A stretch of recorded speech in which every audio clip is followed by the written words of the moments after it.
I've copied the design of the sizes of the rear right doors and also marked the handle hole.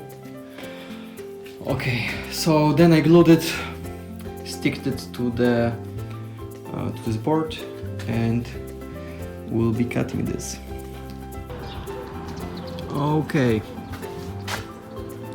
the panels, the plywood on the rear doors is on. Screws pretty nicely. It's really strong. I like how it turned out, although it's not perfect. My first job ever with fan. We can fix it in version 2. So the rear doors are isolated. Now we're working on the back doors, side doors. And what I like is just how good this fits. I just needed to cut out corners. And after cutting out corners, it fits perfectly here.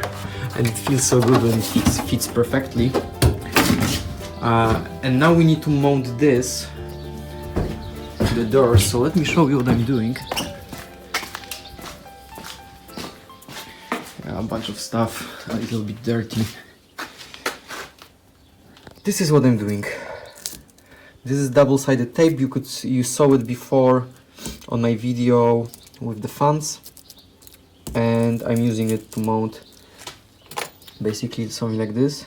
This is not perfectly straight. I didn't find the one that are like flat here, but it's fine. I mean, they hold strong to the metal, and the isolation is held together really nicely. It doesn't move, and basically that's why I need this.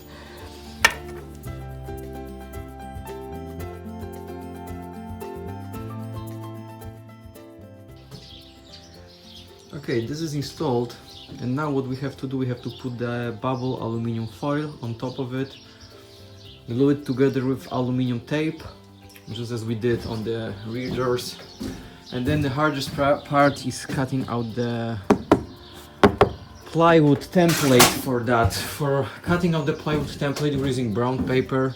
I'm basically putting brown paper on the doors, and using pencil I'm making a shape and then cutting out to the size. It's hard, it's tricky, I never did it before, so I made a lot of mistakes. But that's the whole idea behind this build, is to learn how to build stuff.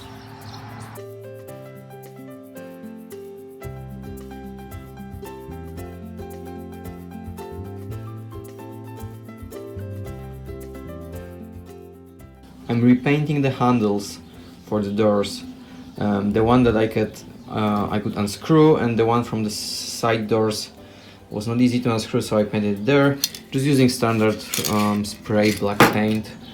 And I wanted to also paint the screws, the heads of the screws, but then I don't want to paint the whole screw to not have problems screwing it in, and that will be the solution.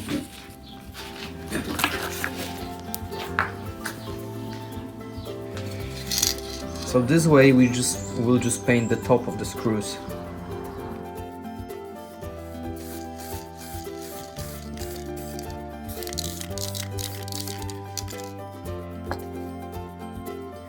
Nice plug and covered.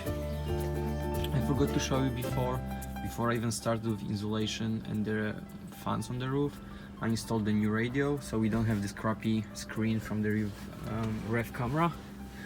We just have nice touch-based radio with Bluetooth, but most importantly with the CarPlay from Apple. So I have navigation, and the brain is my iPhone, and everything works just fine. And the camera is connected here. So the camera is working, it turns on automatically just as it was before. Just the screen is building nice. I have good coverage of radio. I have navigation with Waze or Google Maps from CarPlay.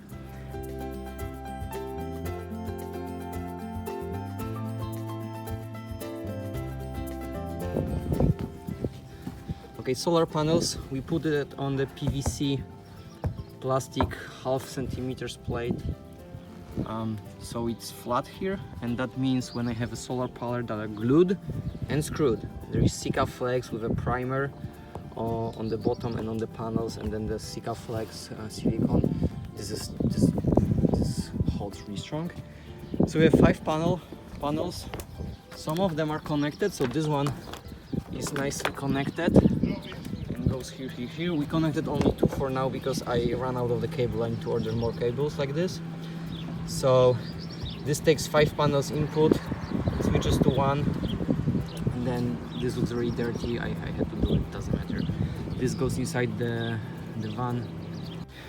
Okay, so power comes from to solar, so we have 200 watts, and the sun is pretty down, so we're not getting so much, but solar comes in, then battery is being charged from here. For now, one battery, the other one is in the garage, and then the power output from here goes to our fantastic fan. So let's see. And we also tested, and we have this control panel that will be inside of the van, where this will be in the trunk, and we can see all our usage here. So currently we're charging 0.9 amps from 2 panels. That's not a lot. Oh, but as you can see, it's 19 watts with 0.9 amps, and that's changed to 1.1 amp of charging with 14 volts. And let's turn on the fan.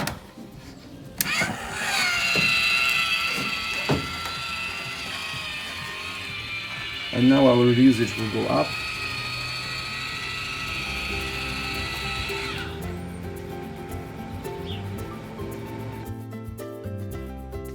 The wood is screwed to the metal and it's really strong. And now we're putting floor insulation. We want to have this part done to finish up the electricity.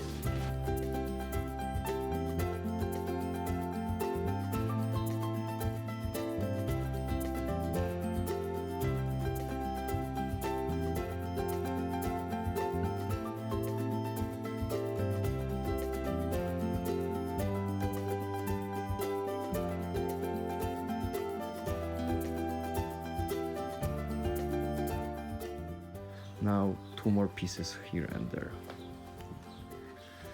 So over the weekend we finished with the solar panel installation, and we installed all the plywood floor, of course isolated with the foam, and then with bubble aluminum foil, all screwed to the base made out of wood. We made the frames for the batteries so they hold securely, they won't move at all, and I mean they're so heavy, it's even hard for me. Yeah, like I cannot do it. It's really hard for one person to lift them up. We're working on the frames for the arches. Once we're done with the frames for the arches, we'll isolate them and put a plywood as well to make this kind of like boxy look. And we need to just start working more on the frames to frame the bed and also isolate the sides. Put the plywood on the sides as well. Then we have the roof. We're still waiting for electricity, but at least, as shown previously, the solar panel is coming through the roof already here, so we can easily connect everything. So once I'm working on the rest of the stuff, I will have power. That means I will have lights, I will have fans, I can, I don't know, play some radio, I guess. Just need to buy a USB port for 12 volts.